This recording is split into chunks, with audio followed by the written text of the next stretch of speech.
She was just a mechanic in oil-stained boots, until her voice hit the radio and a decorated Air Force captain went pale. He humiliated her on the tarmac. 90 seconds later, he learned she'd flown more combat missions than his entire squadron. What happens next will change how you see everyone you underestimate. Before you watch full story, comment below from which country are you watching. Don't forget to subscribe for more amazing stories. The Nevada heat pressed down on Nellis Air Force Base like a physical weight, shimmering off the tarmac in visible waves that made the row of F-18 Super Hornets look like they were floating an inch above the concrete. It was barely 9 in the morning and already 94 degrees, the kind of dry, merciless heat that cracked lips and dried out throats before a person even realized they were thirsty. Captain Ryan Hayes stood near the edge of the flight line with his arms crossed, sweat darkening the collar of his flight suit, watching a woman he had never seen before crouched beside the landing gear of aircraft 307 with a socket wrench in one hand and a maintenance clipboard balanced against her knee. She wore faded jeans, a gray t-shirt gone soft and thin from 100 washes, and scuffed boots with old oil stains worked so deep into the leather they had become part of the material. Her blonde hair was pulled back in a practical ponytail, and there was a streak of grease along her forearm that she hadn't bothered to wipe away. Late 20s, maybe. Hayes couldn't place her. Not a face from any briefing, not a name from any roster he'd seen. "Ma'am," he called out, walking toward her with the particular blend of patience and irritation reserved for civilians who wandered into places they didn't belong. "I don't know who let you onto this tarmac, but you need to clear the flight line. We've got operations starting in 20 minutes. She didn't look up right away. She finished torquing something on the gear strut, made a small notation on her clipboard, and only then rose to her feet, meeting his eyes with an expression so level it was almost unsettling. "I was asked to check the number 3 bird," she said, nodding toward the Hornet at the end of the row. Hydraulic pressure was showing inconsistent readings on yesterday's post-flight. "That's being handled by certified maintenance crews." "I am certified maintenance." Something about the calm in her voice bothered him more than open defiance would have. It wasn't a challenge. It was just a fact, delivered the way a person might mention the weather, and it made him feel like his authority was being quietly stepped around rather than confronted. Behind him, 2 of his pilots, Lieutenant Marcus Vega and Lieutenant Priya Shun, had stopped their pre-flight walk-arounds to watch, sensing the tension the way people on a flight line always did, the same instinct that told them when a storm was rolling in from the mountains before the first cloud appeared. "I don't care what certifications you think you have," Hayes said, stepping closer, trying to reclaim the ground he felt slipping away. "When I see someone I don't recognize, in civilian clothes, with her hands on my aircraft, that is a problem." "Your aircraft," she repeated, and there was something in the way she said it, not mockery, exactly, but the tired amusement of someone who had heard the phrase too many times to take it seriously anymore. His jaw tightened. "That's right. My squadron.my responsibility.my aircraft. So unless you've got authorization from someone with actual rank, I need you to step back before I call base security." She studied him for a moment, tilting her head slightly, and it struck him, uncomfortably, that she seemed to be the one conducting an assessment, not the one being assessed. "You really want to do that?" "I really want you off my flight line." Vega cleared his throat somewhere behind him. "Captain, maybe we should just—" "I've got this," Hayes said, not taking his eyes off the woman. It wasn't about protocol anymore, not really.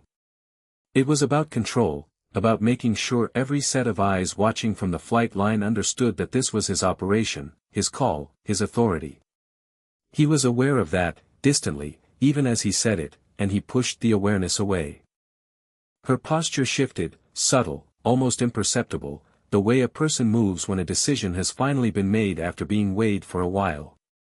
She reached into her back pocket, slow and deliberate, and Hayes's hand twitched instinctively toward the radio clip to his shoulder strap. What she pulled out was a slim black card embedded with a security chip, the kind that opened doors in buildings most people on this base had never heard of. "I have authorization," she said quietly. "You're just not cleared to verify it." "Then as far as I'm concerned, you're not authorized. That's not how classification works, she said, still infuriatingly calm. But I understand the confusion. The confusion, Hayes repeated, his voice rising enough now to draw glances from ground crew working nearby, is why a civilian contractor thinks she can lecture me about protocol on my own flight line. I'm not lecturing you. I'm trying to finish a safety check so your pilot doesn't lose hydraulic pressure at 15,000 feet. My pilots are trained to handle emergencies. They are, she agreed. But they shouldn't have to, because someone cut corners during maintenance. Something in Hayes finally cracked loose, not rage, exactly, but frustration finding an outlet it had been looking for since the conversation started. He closed the last 2 feet of distance between them, his voice dropping lower, more pointed. You know what I think? I think you're someone who throws around technical terms and acts like she knows things she doesn't, hoping nobody calls her on it. I think you've never sat in a cockpit in your life. She smiled. Small, brief, like he'd said something unexpectedly funny. Actually, she said quietly, I've logged more combat flight hours than your entire squadron combined. Behind Hayes, Lieutenant Shun let out a breath that was somewhere between surprise and concern. Hayes laughed, short and sharp. Right. Sure you have. Want to bet on it? Before he could answer, a voice cracked over the base-wide frequency, cutting cleanly through the tension like a blade. Reaper, this is Tower. You are cleared for approach on runway 27. Welcome home. Every pilot on the tarmac went still. Because Reaper wasn't just a call sign. It was the call sign, the one that surfaced in classified after action reports nobody was permitted to discuss, the one attached to operations that existed in briefings sealed so far above standard clearance that most officers on this base had heard the name exactly once, in passing, and had been told to forget it. Hayes turned toward the woman slowly, his certainty cracking down the middle as she reached up, unclipped a small radio from her belt, and keyed it without hurry. Tower, Reaper. Copy, inbound in 10. Her voice, unmistakably hers, rolled out across every radio on the flight line at once. And behind Hayes, the door of the operations building banged open, and Major Daniels came out at a pace that was trying very hard to look controlled and mostly failing, his face draining of color as his eyes landed on the woman in the gray t-shirt and the oil-stained boots. Captain Hayes. Daniels's voice was tight, quiet, urgent in a way Hayes had never heard from him before. Step away from her. Right now. The silence that followed had weight to it, the kind of pressure that builds in the ears just before something detonates. Hayes stood frozen as Daniels crossed the tarmac, his expression caught somewhere between shock and damage control, every pilot within earshot trying to reconcile what they'd just heard over the frequency with the woman standing calmly in front of them, wrench in one hand, radio in the other, entirely unbothered. Sir, I was just, Hayes started. Daniels cut him off with a single raised hand, his full attention fixed on the woman. Commander, he said. And it wasn't a question. It wasn't even really a guess. It was recognition, delivered with the particular certainty of someone realizing, all at once, that he had been watching an entire situation unfold exactly backwards. She gave a small, professional nod. Major. Daniels exhaled slowly, visibly recalibrating. I wasn't informed you'd be on site today. Last minute, she said simply. Got flagged on a maintenance report from yesterday's sortie, hydraulic pressure inconsistencies on aircraft 307. Wanted to check it myself before today's ops. You flew in to check a maintenance report. Among other things. There was something different in her tone this time, the same words she'd used earlier with Hayes, but carrying a different weight now, because everyone understood she wasn't being vague for the sake of it. She was being deliberately, precisely restrained about information they weren't cleared to hear. Daniels turned to Hayes, whose face had gone from confident to carefully, painfully blank. Captain. Do you know who you've been talking to for the last 15 minutes? Hayes opened his mouth, closed it again, and finally managed, no, sir. Commander Ava Kincaid, Daniels said, each word deliberate. Naval Special Warfare Development Group, currently assigned to classified joint operations I am not going to discuss on an open tarmac. Something cold settled in Hayes's stomach. She wasn't wearing rank or insignia because she doesn't need to, Daniels continued. Her operations are compartmentalized well above base level clearance. The fact that she's standing here at all means something important enough happened to pull her from wherever she actually is right now, which should tell you everything you need to know about not questioning her authority. Behind them, Vega and Shun had gone very still, the particular stillness of people watching a colleague step on a landmine and realizing, belatedly, that they were standing close enough to feel it. Kincaid's attention had already moved past the conversation, drifting toward the F-18 at the end of the line. The hydraulic issue isn't catastrophic yet, she said. But it will be, if that bird pulls high-G maneuvers today. Somebody swapped the seal during maintenance and used a part rated for lower pressure tolerance. It'll hold for basic flight. It won't hold under sustained combat stress. Daniels's expression tightened. How certain are you? Certain enough that I flew in to check it myself. There was no arrogance in the statement. Just fact, delivered by someone whose judgment on aircraft safety clearly carried real weight in this world. Daniels nodded once, sharply. Ground the aircraft. Get maintenance to verify and correct. He turned to Hayes. Captain, you're flying one bird short today until this is resolved. Hayes managed a stiff nod, the confidence that had carried him through the last 15 minutes now entirely gone, replaced by a slow, sinking awareness of exactly how badly he'd misjudged the situation, and how much worse it could have gone. Kincaid set the wrench down on a nearby tool cart, made a final notation on the clipboard, and handed it to a crew chief who'd been watching the entire exchange with something close to reverence. Pressure seals on the port side hydraulic line. Part numbers are flagged. Should take about 90 minutes to correct if you've got the components on hand. Yes, ma'am, the crew chief said. We'll handle it immediately. She gave a small nod, then turned back to Daniels. I need to debrief with Colonel Hastings while I'm here. Is he available? I'll make him available, Daniels said, which was answer enough. As Kincaid started toward the operations building, Hayes found his voice again, though it came out quieter than he intended. Commander. She stopped. Turned. Her expression wasn't angry, wasn't disappointed, just attentive, in a way that somehow made it worse, because it suggested she'd already filed the entire interaction away and moved on from it. I apologize, Hayes said. I made assumptions I shouldn't have. For a moment she just studied him, and Hayes had the uncomfortable sensation of being evaluated with the same precision she'd probably used on that hydraulic system, not just what he'd done, but why, and what it revealed about him. You saw someone who didn't fit your expectations, she said finally, her voice level, neither harsh nor forgiving. And you decided that meant she didn't belong. That's going to cost you more than an apology, someday. The word settled on him not as punishment but as observation, delivered by someone who had clearly seen the pattern before, and knew exactly where it led. The aircraft you were about to fly today, she continued, would have experienced hydraulic failure roughly 40 minutes into your sortie, based on the stress profile of your planned maneuvers.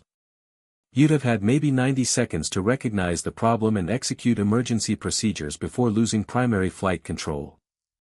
She let that hang there. Your training would probably have saved you. Probably. A pause, just long enough for the weight of the word to land fully. I didn't check that system because I think your maintenance crews are incompetent. I checked it because one wrong part, one overlooked seal, one person who didn't ask the right question, and people die. That's why I don't particularly care whether someone believes I'm qualified. I care whether the aircraft is safe. Hayes swallowed. Understood, ma'am.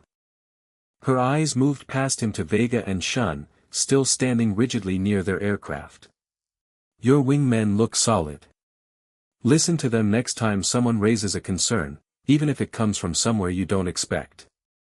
Then she turned and walked away, boots crunching against the tarmac, ponytail swaying in the hot desert wind, just another figure in civilian clothes crossing a military base. Except now everyone watching knew exactly who she was, and what that meant. Daniels waited until she was out of earshot before turning back to Hayes, his expression carrying more weight than any shouted reprimand could have. "You're lucky, Captain. Very lucky." "Yes, sir. She could have let you fly that bird," Daniels went on. "Could have let you find the problem at altitude, on your own, as an object lesson in assumptions. Instead she fixed it. Think about that." Hayes nodded, unable to find words that felt adequate. Daniels started to walk away, then paused.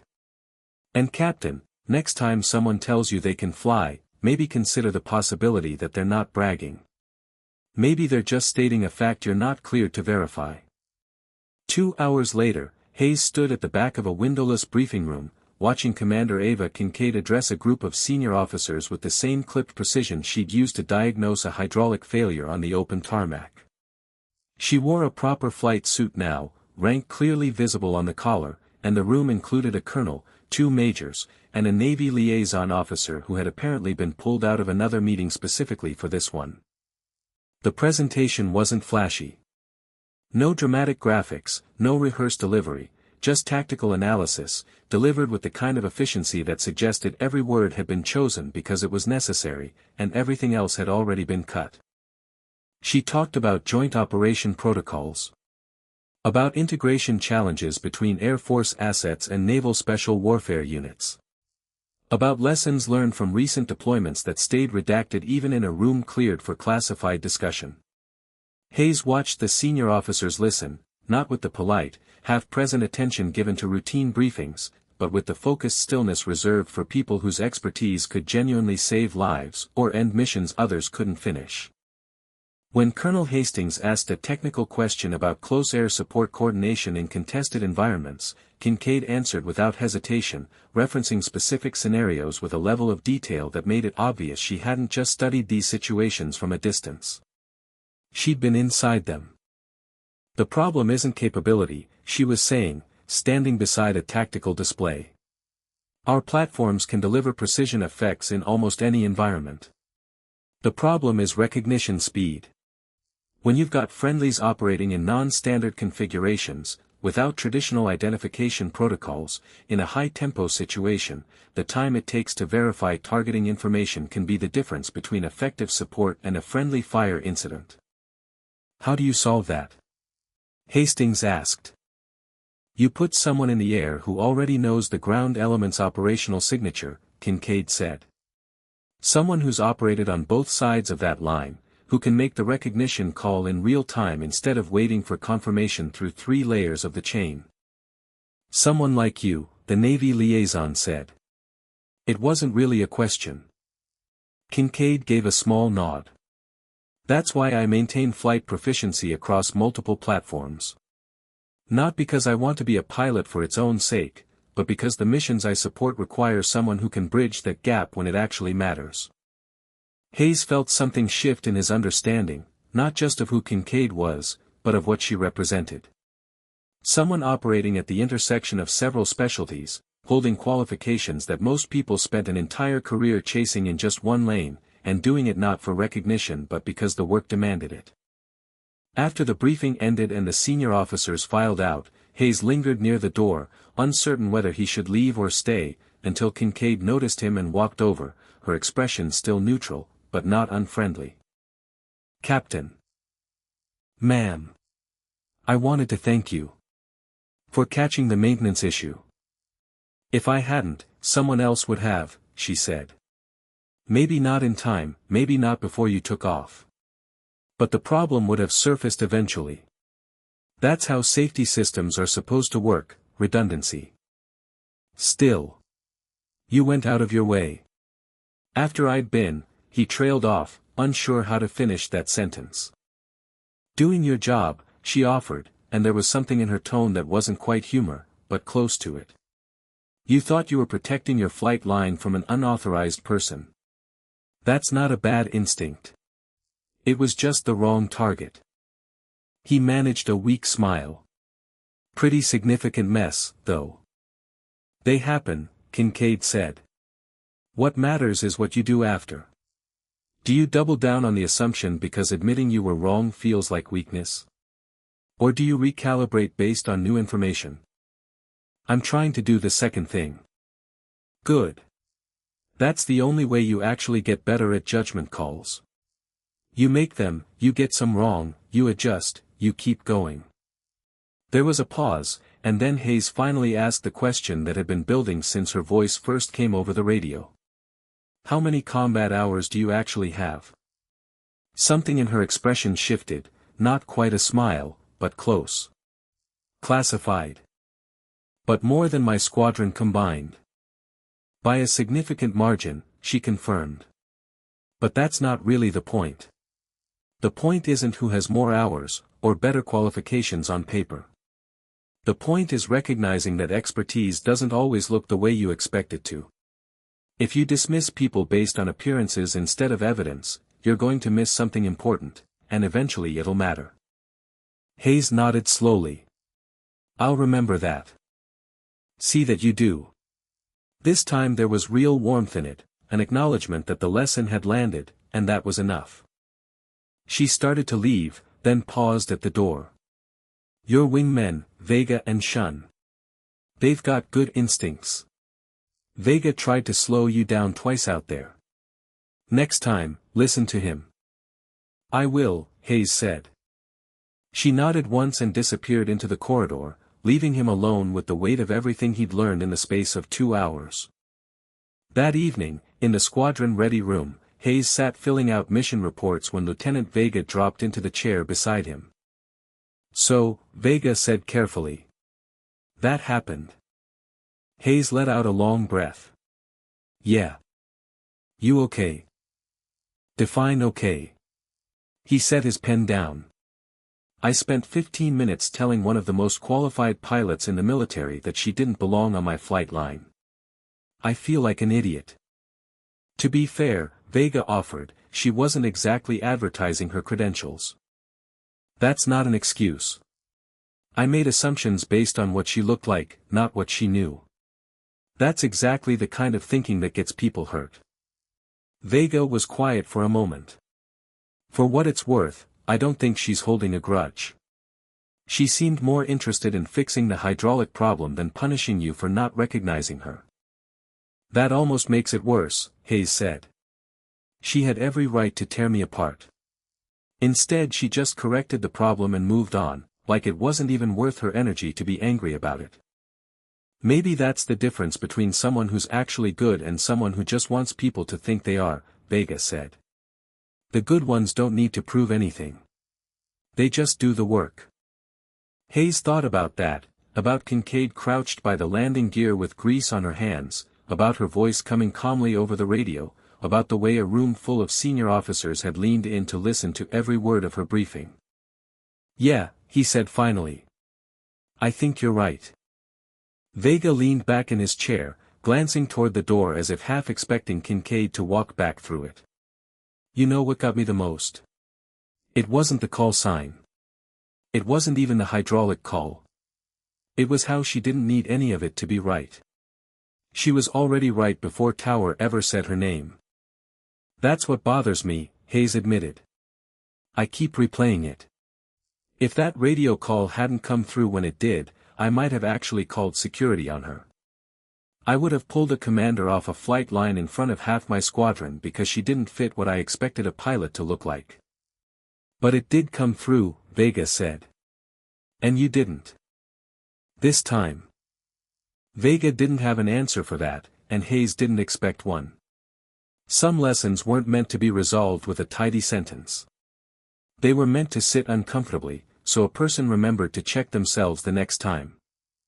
Later that night, alone in his quarters, Hayes ran her name through the only channels available to him and found almost nothing, a handful of scrubbed entries, a training record with more redactions than text, a single photograph from a joint exercise 3 years earlier where she stood at the edge of a group shot, unnamed in the caption. It told him less about her than the 15 minutes on the tarmac had. That, more than anything, made the point land harder than any lecture could have. Whatever Ava Kincaid was, the record of it existed somewhere far above his clearance, and it always would. He thought about deleting the search history out of habit, then didn't bother. There was nothing there worth hiding. That was the entire lesson, distilled down to its simplest form. The things that mattered most about her weren't things he was ever going to be allowed to see. He would only ever get to see how she chose to act when nobody was making her prove anything. 2 days after the briefing, Major Daniels found Hayes in the hangar going over the corrected hydraulic report with the crew chief, and waited until the conversation wrapped up before pulling him aside. "Walk with me, Captain." They crossed the hangar floor together, the smell of hydraulic fluid and jet fuel thick in the recycled air, sunlight cutting hard lines through the open bay doors. "I want to be clear about something," Daniels said. "What happened out there wasn't really about rank, or classification, or you getting outmaneuvered by someone with a better security clearance. It could have happened with anyone who didn't have insignia on. A new maintenance tech got a contractor's daughter shadowing her father for a day. Command doesn't want you deferential to rank. Command wants you to stop treating a person's presentation as a substitute for evidence." "I understand that now, sir." "I know you do. That's not why I'm telling you." Daniels stopped walking and faced him fully. "I'm telling you because in 6 months you're going to forget how uncomfortable this felt, and the discomfort is the only thing keeping the lesson honest. Write it down somewhere if you have to. I mean that literally." Hayes almost smiled. "Yes, sir. One more thing." Daniels's tone shifted, quieter now. "Kincaid asked about you before she left the base. Wanted to know if you'd flown the corrected aircraft yet, whether the seal held under load testing." That caught Hayes off guard. "She asked about me?"